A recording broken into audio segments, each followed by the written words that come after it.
To my imaginationary love story world. ये flash marriage का part 11 है। चलिए स्टोरी को शुरू करते हैं। विंग घर ना जाके वांगजी के ऑफिस निकल गया क्योंकि हाँ उसे स्वयं के लिए कुछ तो करना था, इसीलिए विंग जब उसके ऑफिस पहुंचता है वो कहता है कि मुझे मिस्टर लान वांगजी से मिलना है। ये सुनते ही उन्हें सबको पता है कि हाँ भाई वांगजी का हस्बैंड है, क्योंकि हाँ ये सारी बातें उसने पब्लिकली अनाउंस किया था। क्योंकि घर पर अगर ये बातें रहती तो उसे लगता था कि अंकल शायद मना कर देंगे, वो इनका जैसा बिहेवियर है। पर हाँ पब्लिकली सबको पता होगा तो अंकल को एक्सेप्ट करना ही पड़ेगा, इसीलिए पूरी दुनिया को उसने ढिंडोरा पिटवा के बोला था लाल सिक्चर और यान लेने। तो ये सुनने के बाद रिफ्लेक्शन ने इनको बड़े प्यार से और काइंडली उसे वांगजी के कैबिन में छोड़ दिया था। वांगजी जो सेक्रेटरी थे, मतलब सासिंजन के बाद उसके पर्सनल असिस्टेंट के बाद एक सेक्रेटरी होती है, वो वांगजी के ऊपर ढोरे डालने की पूरी पूरी कोशिश कर रही थी। भाई उसके आगे के 2 बटन्स खुले हुए थे, मिनी स्कर्ट पहना हुआ था, बस वो वांगजी को फाइल दिखाने के चक्कर में सब कुछ दिखा रही थी। वही जो दरवाज़ा खुलने के बाद बोलता है ओ माय गॉड मन में, भाई साहब इनको थोड़ी सी तो जलन मची। भाई भाई उसका हस्बैंड है वो, तुम दिन दहाड़े उसके साथ फ्लर्ट कर रही हो।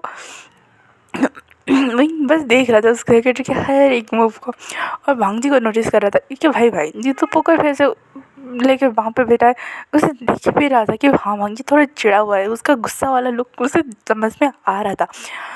तभी विंग ने कहा ओ हो थैंक यू मिसेस, आपने तो मुझे सेड्यूस करने के पूरे पूरे कोर्स करवा दिया यहाँ पे खड़े हुए। ये सुनते ही वो सेक्रेटरी जो थोड़ा सा नॉर्मल हो गई बोली सॉरी सर।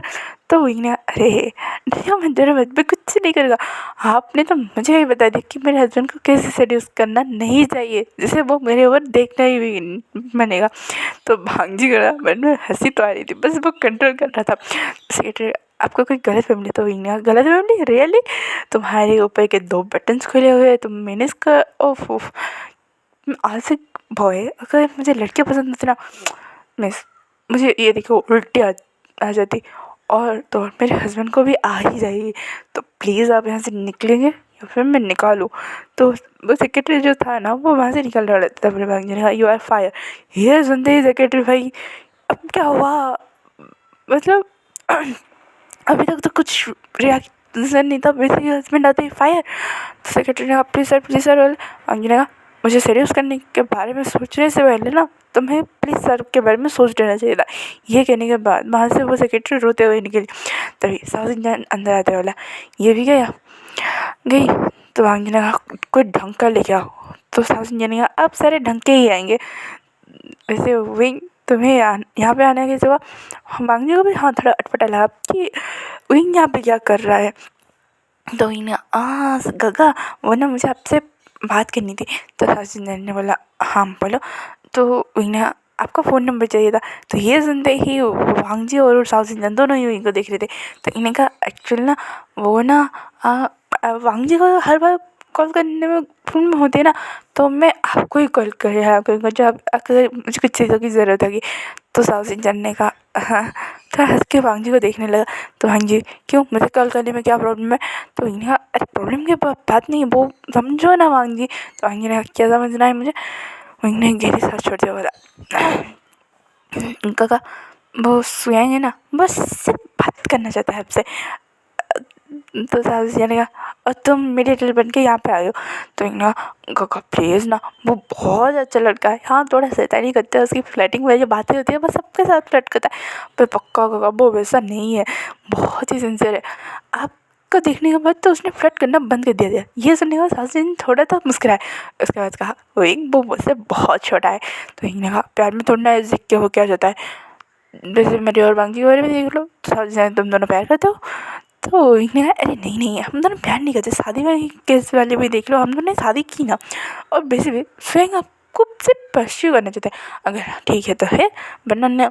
साउथ इंडियन पर रिंग वो तो इन्हें कहा आप दुनिया की बातें सोचोगे ना तो पक्का कुमारी बैठ जाओगे। तो साउथ इंडियन मतलब लगा खा हुई ऐसी बात नहीं है। तो इनका ऐसी बात है, आपको ना एज मैटर कर रहा है बिकॉज आपको लग रहा है कि पूरी दुनिया आपको जज करेगी, है ना। तो साउथ इंडियन चुप हो गया क्योंकि वांगजी ने भी नोटिस किया था कि हाँ साउथ इंडियन जितना ओपन अप होता है स्वयं के सामने, वो किसी के सामने नहीं होता है।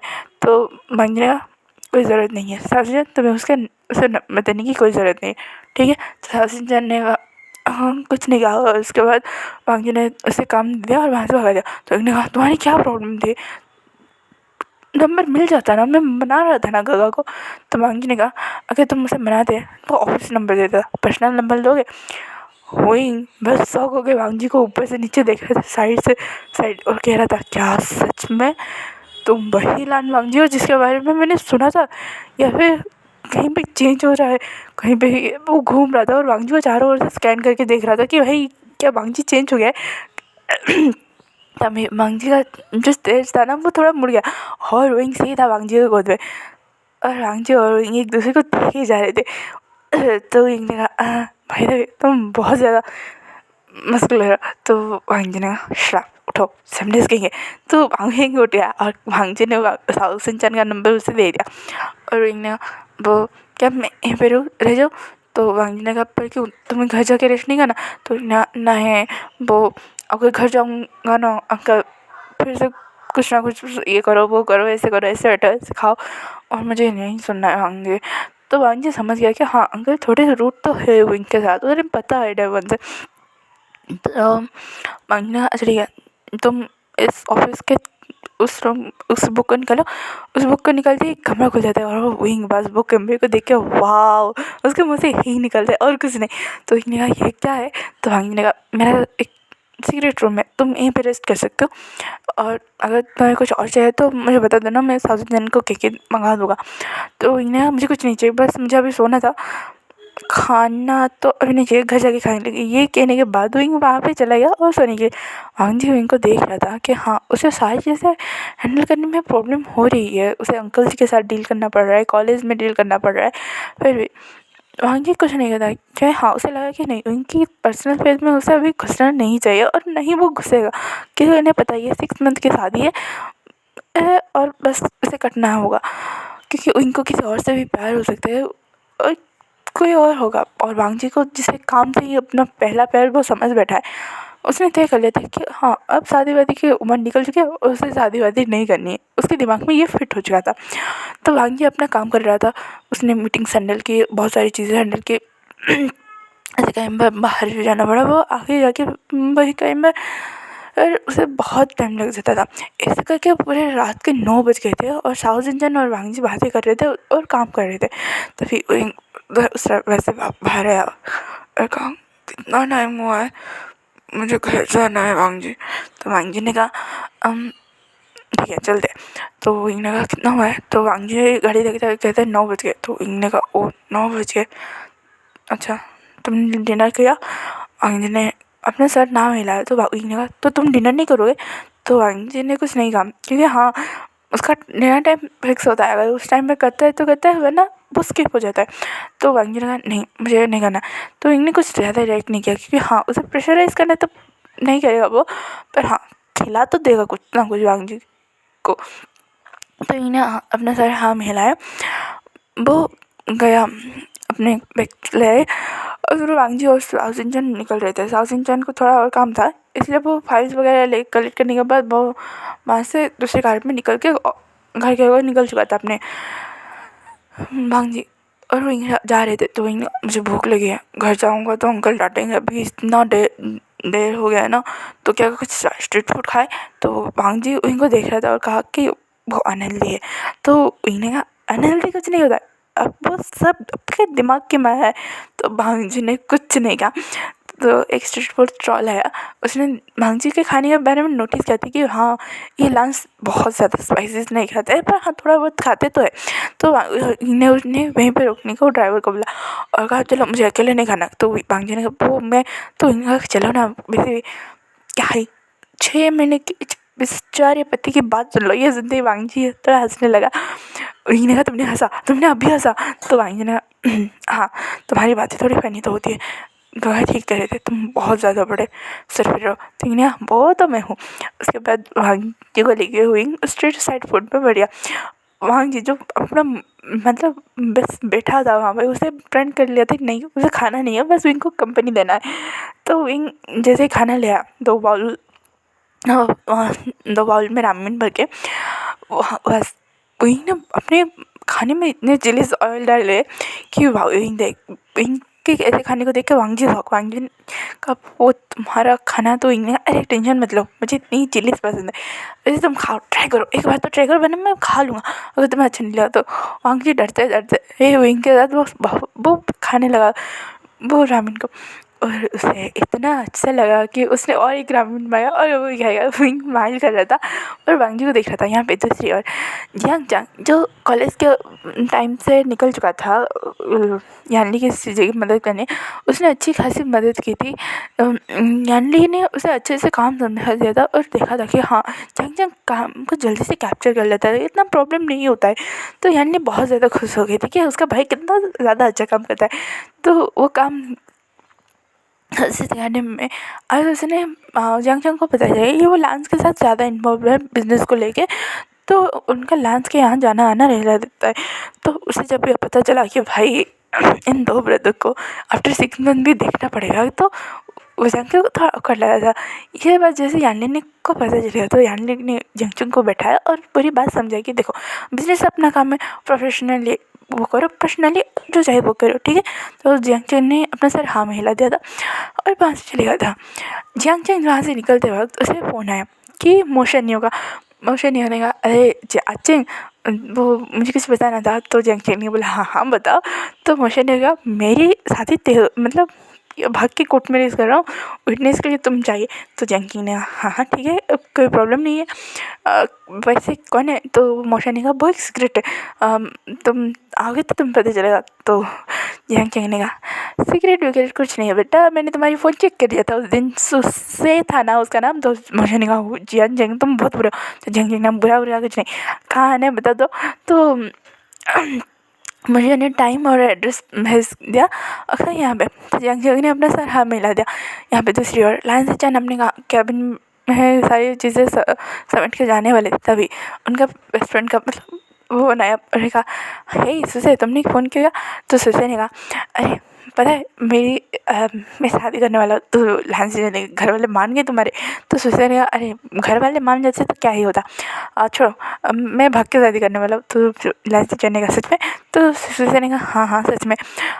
तो मैं तो लंच जाएगा, अच्छा अच्छा तुम्हें विटनेस चाहिए तो मैं आ जाऊँगा, ठीक है टाइम और एड्रेस भेज दो। तो सुसे ने भी लंच जैन को भेज दिया। अब उसके बाद ये सारे अपने में घर चले गए थे।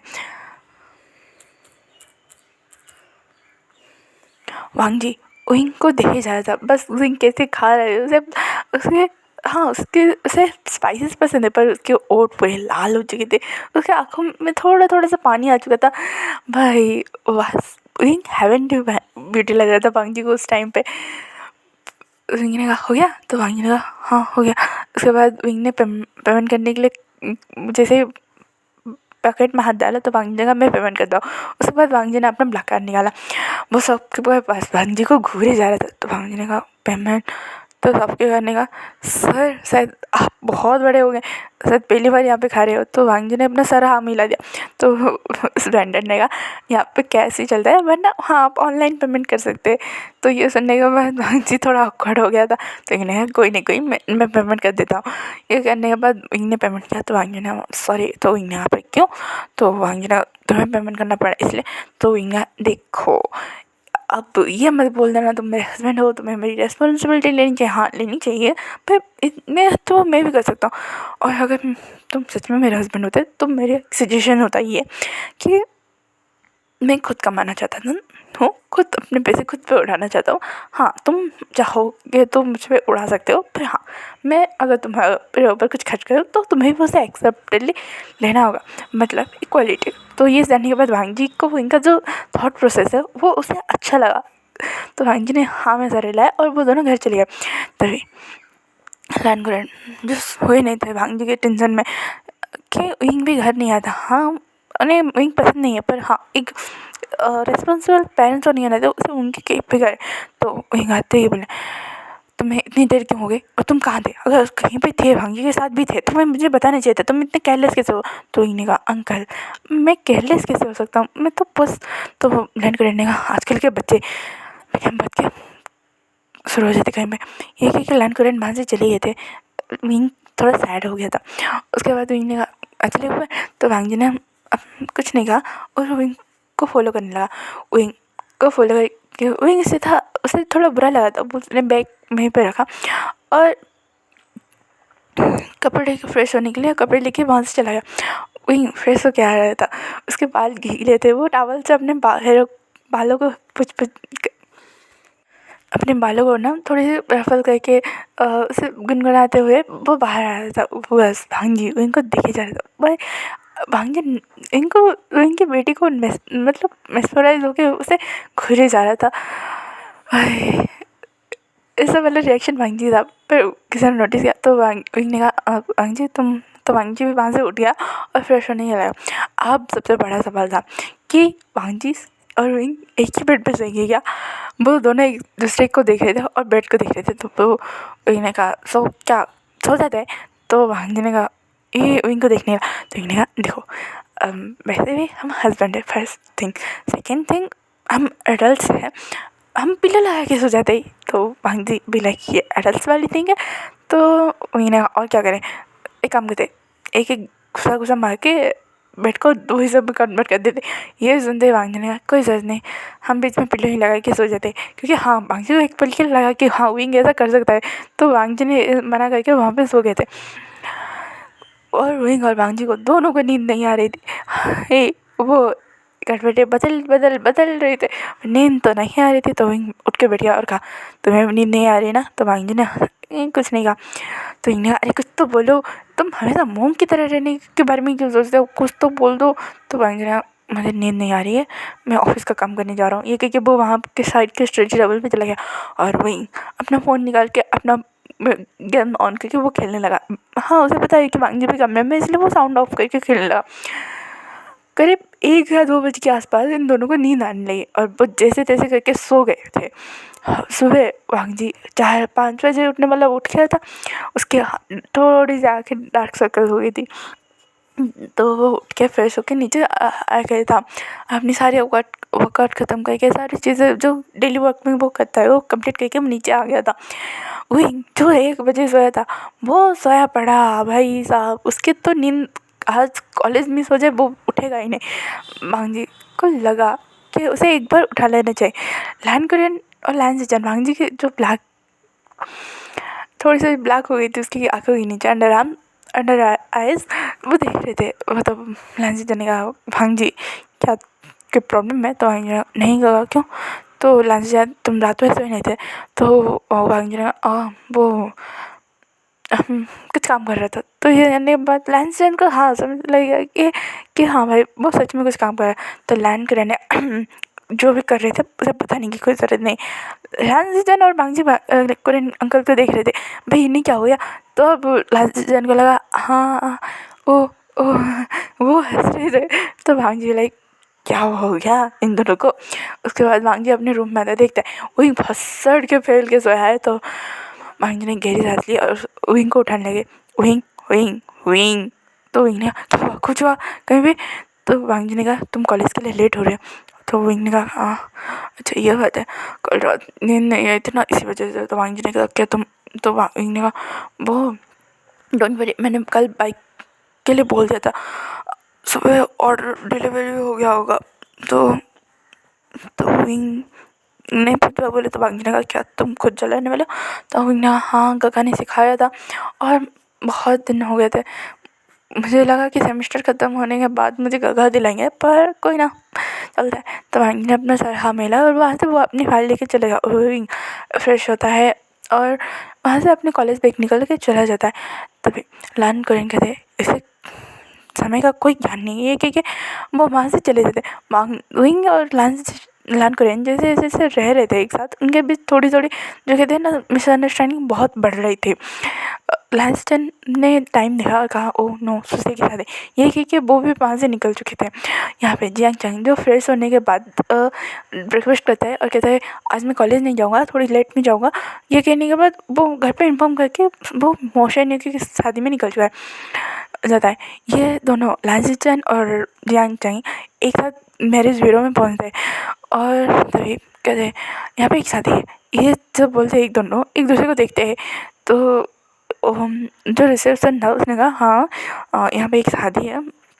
वो कपल यहाँ पे तो जियांगचैंग और लांसचैन बोल रहे थे नहीं रुके, हमें हमारी पूरी बात तो सुनिए।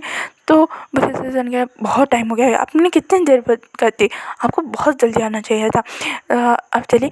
तो लांसचैन और जियांगचैंग बोलने की कोशिश कर रही थी नहीं भाई सुन लो हम वो नहीं है, पर वो रिसेप्शन थोड़ी सी रूड थी और अकड़ू थी, वो किसी बात ही नहीं सुन रही थी और थोड़ी एजेड थे ना, तो ये दोनों वॉइस रेस करके बात भी नहीं कर सकते थे। वो रिसेप्शन उन दोनों का हाथ पकड़ दिए, उन्हें बिठा दिए और कहते तुम्हारा नाम क्या है? जियांगचैंग तो देखिए डर तो गया था, उसने कि बोल दिया जियांगचैंग, तो लांसचैन ने भी अपना नाम बोल दिया था। तो अच्छा तुम दोनों आजकल के बच्चे भी ना, ये कि उसने फॉर्म को फिलअप करना शुरू कर दिया था और कहा कि फोटोग्राफर को फ़ोटो लेने के लिए। वो फोटोग्राफर आया थोड़ी देर में, उसका फ़ोटो ले लिया, उसके बाद फ़ोटो निकालने के लिए चला गया। करीब 15 मिनट लगे, इन दोनों की शादी हो गई। मतलब वो दोनों बोले जा रहे थे अरे रुको हमारी बात तो सुनो। वो रिलेशन जो थी वो एज ए वोमेन वो सुन ही नहीं रही थी और उसका गुस्सा पाँचवीं के साथ में हस्बैंड पे था।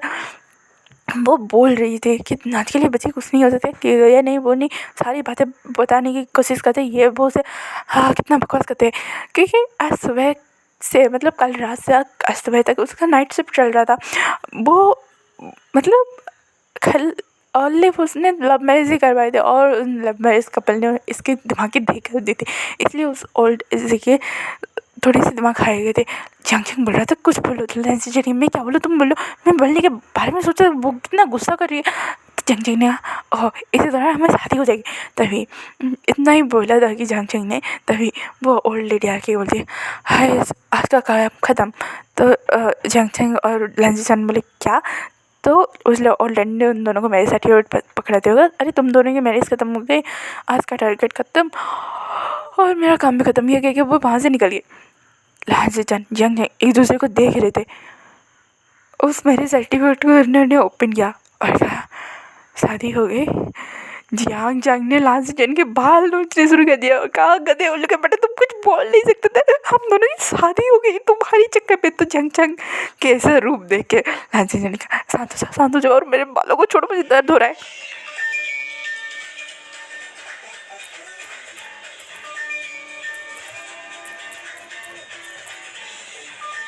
Sorry for disturbance guys. आज का पार्टी यहीं पे खत्म होता है। Thank you for watching. Comment करो, लाइक करो, शेयर करो। आपके हाथ में कमेंट, लाइक और शेयर है और प्लीज़ करना ज़रूर। Okay bye bye. फिर मिलेंगे कल के पार्ट में। Thank you for watching. Thanks for watching. Bye bye cuties and स्वीटीज।